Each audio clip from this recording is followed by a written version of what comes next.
ठाणे शहरात गरबा आणि दांडियासाठी रसिकांचा आकर्षणाचं केंद्रबिंदू ठरणारा संकल्प प्रतिष्ठानचा आपला दांडिया संकल्प दांडिया उत्सव यंदाही दणक्यात साजरा झालाय।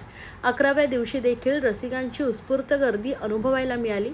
लहानांपासून ते वृद्धांपर्यंत सर्व वयोगटातील नागरिकांनी रंगीबेरंगी पारंपरिक पोशाखात सजून दांडियाचा मनमुराद आनंद लुटलाय। संपूर्ण महाराष्ट्रात प्रसिद्ध असलेल्या संकल्प प्रतिष्ठानच्या या गरबा दांडिया महोत्सवाला वर्षानुवर्ष मिळणारा लोकांचा भरभरून प्रतिसाद यंदाही दिसून आलाय। या उपक्रमाचं आयोजन माजी आमदार व शिवसेना उपनेते रवींद्र फाटक यांच्या पुढाकाराने करण्यात आले होते। यामागचा उद्देश सामाजिक ऐक्य, सांस्कृतिक जतन आणि उत्सव प्रियतेला चालना देणे हा आहे। संकल्प प्रतिष्ठान नेहमीच सामाजिक आणि सांस्कृतिक क्षेत्रात सक्रिय असून विविध सण उत्सव उपक्रम आणि समाजोपयोगी कार्याच्या माध्यमातून समाजाला जोडण्याचं कार्य करत आहे। उत्सवाच्या 11व्या दिवशी मोठ्या संख्येने तरुणाईंनी नागरिकांनी एकत्र येत गरब्याचा आनंद लुटलाय।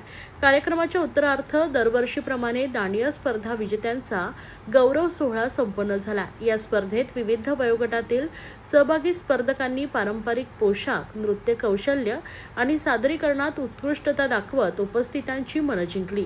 विजेत्यांना माजी आमदार रवींद्र फाटक यांच्या मार्गदर्शनाखाली उपस्थित मान्यवरांच्या हस्ते ट्रॉफी, प्रमाणपत्र आणि स्मृतिचिन्ह देऊन सन्मानित करण्यात आले।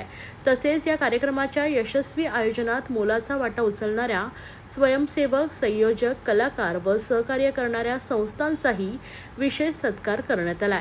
यावेळी माजी नगरसेविका जयश्री फाटक, माजी नगरसेविका नम्रता फाटक तसेच प्रतिष्ठानचे विविध पदाधिकारी, कार्यकर्ते आणि नागरिक मोठ्या संख्येने उपस्थित होते।